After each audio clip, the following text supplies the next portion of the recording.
শোনো শোনো বন্ধু শোনো দিদি আমার, রাজদীপের এই জন্মদিনটা 17 বছরে পদার্পণ করলো।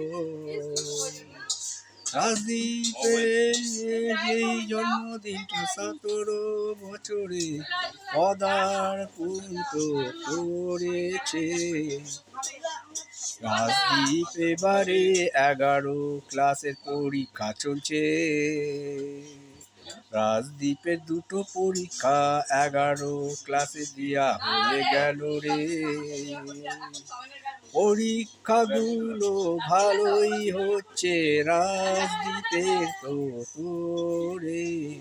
আজকে রাজদীপের জন্মদিন হচ্ছে, আর কটা পরীক্ষা বাকি আছে। পরীক্ষাগুলো রাজদীপের ভালোই হবে।